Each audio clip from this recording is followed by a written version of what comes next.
نحمده ونصلي ونسلم على رسوله الكريم أما بعد فأعوذ بالله من الشيطان الرجيم بسم الله الرحمن الرحيم قل تعالوا أتل ما حرم ربكم عليكم ألا تشركوا به شيئا پارہ نمبر 8 سورہ انعام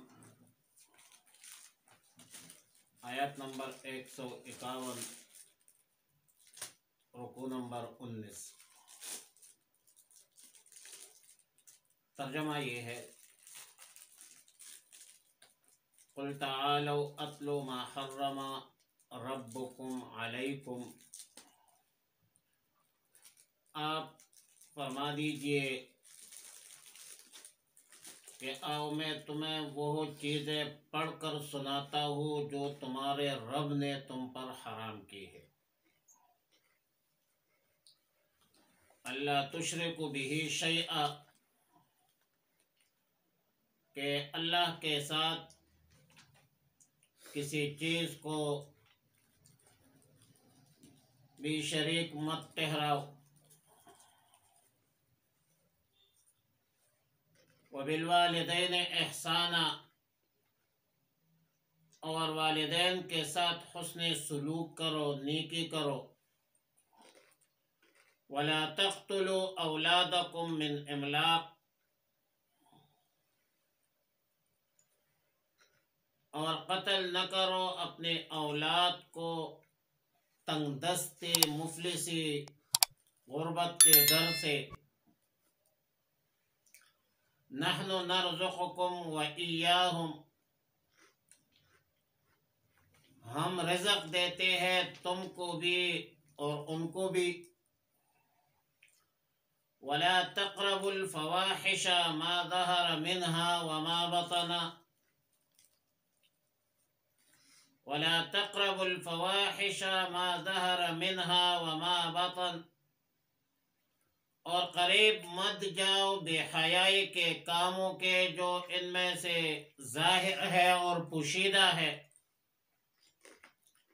ولا تقتلوا النفس التي حرم الله الا بالحق، اور مت قتل کرو اس جان کو جسے اللہ نے حرام قرار دیا ہے مگر حق کے ساتھ۔ ذالکم وصاکم بہ لعلکم تعقلون، یہ وہ چیزیں ہیں جن کا اللہ نے تم کو حکم دیا ہے تاکہ تم عقل سے کام لو۔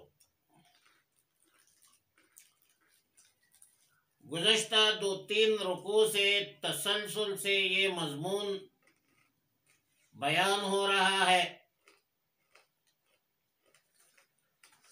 کہ اپنے انجام سے غافل اور جاہل انسان خالق کائنات احکم الحاکمین کے احکامات و قوانین کو چھوڑ کر خود ساختہ طریقے سے من گھڑت جاہلانہ احمقانہ رسوم کو دین بنایا ہے، اور جن چیزوں کو اللہ نے حلال بنایا ہے، حلال ٹھہرایا ہے، حلال قرار دیا ہے، اس کو حرام سمجھتے ہیں، اور جن چیزوں کو اللہ نے حرام بنایا ہے تو یہ مشرکین ان چیزوں کو حلال سمجھتے ہیں۔ اور ایسے بدبخت بھی ہے کہ بعض چیزیں مردوں کے لیے جائز اور عورتوں کے لیے ناجائز سمجھتے ہیں، اور بعض چیزیں ایسی ہیں جو عورتوں کے لیے جائز لیکن مردوں کے لیے ناجائز سمجھتے ہیں۔ یہ حلت اور حرمت کے قوانین غافل اور جاہل انسان نے خود بنایا ہے،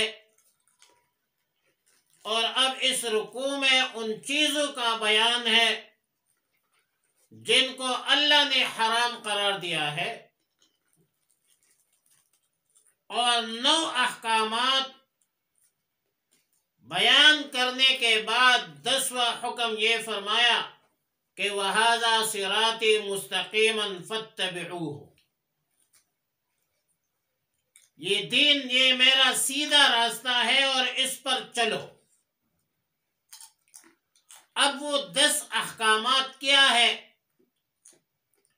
تو اس کا اجمالی خاکہ یوں ہے: نمبر 1، اللہ کے ساتھ عبادت و اطاعت میں کسی کو شریک مت بناؤ۔ نمبر 2، والدین کے ساتھ حسن سلوک کرو اور بہترین برتاؤ کرو۔ نمبر 3، فقر، فاقہ، غربت، افلاس کے خوف سے اولاد کو قتل مت کرو۔ نمبر 4، بے حیائی کے کام نہ کرو۔ نمبر 5، کسی انسان کو ناحق قتل مت کرو۔ نمبر 6، یتیم کا مال ناجائز طریقے سے مت کھاؤ۔ نمبر 7، ناپ تول میں کمی مت کرو۔ نمبر 8، فیصلوں اور شہادت میں ناانصافی مت کرو۔ نمبر 9، اللہ کے عہدوں کو اور وعدوں کو پورا کرو۔ نمبر 10، اللہ کے سیدھے راستے کو چھوڑ کر دائیں بائیں ادھر ادھر گمراہ راستوں پر مت چلو اور اللہ کی سیدھا سادہ راستے پر، دین پر چلو۔ کعب احبار جو تورات کا ایک بہت جید عالم دین تھا اور مسلمان ہونے سے پہلے یہودی تھا، وہ فرماتے ہیں کہ قرآن مجید کی یہ جو آیات مذکورہ ہے، 2-3 آیات ہیں جس میں 10 چیزوں کو حرام قرار دیا ہے، 10 چیزوں کے حرمت کا مسئلہ ہے، 10 احکامات کا مسئلہ ہے۔ اللہ کی کتاب تورات میں بسم اللہ کے بعد انہی آیتوں سے شروع ہوتی تھی اور کہا گیا ہے کہ یہ وہ 10 کلمات ہیں جو حضرت موسیٰ علیہ السلام پر نازل ہوئی۔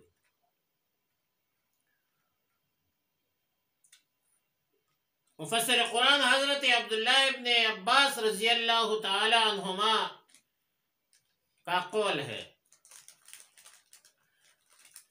کہ یہی وہ آیات محکمات ہے جس کا ذکر سورہ آل عمران میں آیا ہے، جن پر آدم علیہ السلام سے لے کر خاتم النبیین تک تمام انبیاء علیہ السلام کی شریعت متفق اور متحد رہی۔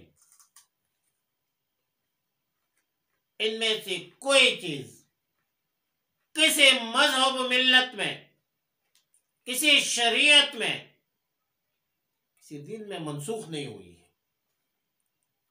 اور تفسیر ابن کثیر میں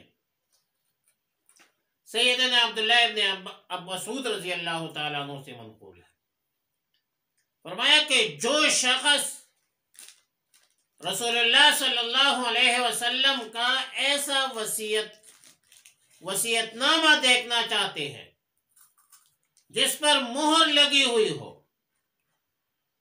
تو وہ ان آیتوں کو پڑھ لے۔ ان میں وہ وصیتیں موجود ہیں جو رسول اللہ صلی اللہ علیہ وسلم نے بحکم خداوندی امت کو دی ہے۔ اور مستدرک میں حضرت عبادت ابن صامت رضی اللہ تعالی عنہ سے منقول ہے کہ رسول اللہ صلی اللہ علیہ وسلم نے صحابہ کو خطاب کیا اور فرمایا کہ کون ہے جو مجھ سے ان 3 آیتوں پر بیعت کر رہے، اور پھر مذکورہ تینوں آیتیں تلاوت فرمائی۔ تفسیر معالم التنزیل میں ہے کہ مشرکین نے رسول اللہ صلی اللہ علیہ وسلم سے سوال کیا کہ اللہ نے کیا کیا چیزیں حرام کی ہے وہ ہمیں بتائے۔ تو اس کے جواب میں یہ آیت نازل ہوئی کہ قل اتلو ما حرم ربکم علیکم اللہ تشرکوا بہ شیئا۔ تعالو کا ترجمہ ہے آ جاؤ، اور دراصل یہ اس وقت بولا جاتا ہے جبکہ کوئی بلانے والا داعی بلند بالا جگہ پر کھڑا ہو، بام پہ کھڑا ہو اور نیچے والے کو اپنے پاس بلائے، تو معلوم ہوتا ہے کہ اس دعوت کی اجابت میں لوگوں کی بہتری ہے، برتری ہے، بلندی ہے۔ اور جو احکامات ہے 10، اس میں سے ممنوعات میں پہلی چیز جو ہے وہ کیا ہے؟ شرک ہے۔ فرمایا اللہ تشرکوا بہ شیئا، اللہ کے ساتھ کسی کو شریک مت بناؤ۔ نہ مشرکین کی طرح اصنام کو معبود بناؤ، نہ یہود نصارہ کی طرح اللہ کے لیے بیٹے بناؤ، نہ فرشتوں کو اللہ کی بیٹیاں متصور کرو، نہ جاہل غافل عوام کی طرح انبیاء علیہم السلام، صلحاء کرام، اولیاء اعظام کو اللہ کے منصب، علم، قدرت، رزق اور ان صفات میں برابر کھڑا مت کرو۔ اللہ کے ذات اور صفات میں کوئی شریک نہیں۔ تفسیر مظہری لکھتی ہے کہ شیئن میں اشارہ ہے کہ شرک کی کسی قسم میں مبتلا نہ ہو، شرک جلی ہو یا شرک خفی ہو، شرک فی الدعا ہو، شرک فی العبادہ ہو، ہر قسم کی شرک کی نفی ہے۔ دوسرے نمبر پہ والدین کے ساتھ حسن سلوک ہے، دوسرا حکم، اور فرمایا وبالوالدین احسانا، والدین کے ساتھ حسن سلوک کا معاملہ کرو، نیازمندانہ انداز سے والدین کے ساتھ برتاؤ کرو، یہ اللہ کا حکم ہے۔ اور پھر والدین کے دل کا بھی خیال رکھو، وَلَا تَقُلْ لَهُمَا أُفٍّ وَلَا تَنْهَرْهُمَا وَقُلْ لَهُمَا قَوْلًا كَرِيمًا وَاخْفِضْ لَهُمَا جَنَاحَ الذُّلِّ، ان کے سامنے اپنے بازو نیازمندانہ ہو کر نیچے رکھو، پست رکھو۔ اور متعدد آیتوں میں شرک کے بعد دوسرے نمبر پہ والدین کی ایذا رسانی کو گناہ کبیرہ قرار دیا ہے، اور والدین کی اطاعت و راحت کو اللہ تعالی نے اپنی عبادت کے ساتھ ذکر فرمایا ہے۔ صحیحین کی روایت ہے، سیدنا عبداللہ ابن مسعود رضی اللہ تعالیٰ عنہ نے فرمایا کہ میں نے رسول اللہ صلی اللہ علیہ وسلم سے پوچھا کہ سب سے افضل اور بہتر عمل کون سا ہے؟ تو رسول اللہ صلی اللہ علیہ وسلم نے فرمایا نماز کو اس کے مستحب وقت پر پڑھنا۔ پھر میں نے سوال کیا کہ اس کے بعد کون سا عمل افضل ہے؟ تو فرمایا کہ والدین کے ساتھ حسن سلوک کرو۔ اور تیسرے نمبر پر میں نے پوچھا کہ اس کے بعد کون سا عمل اللہ کے ہاں افضل ہے، بہتر ہے؟ تو رسول اللہ صلی اللہ علیہ وسلم نے فرمایا کہ اللہ کے راستے میں جہاد کرو۔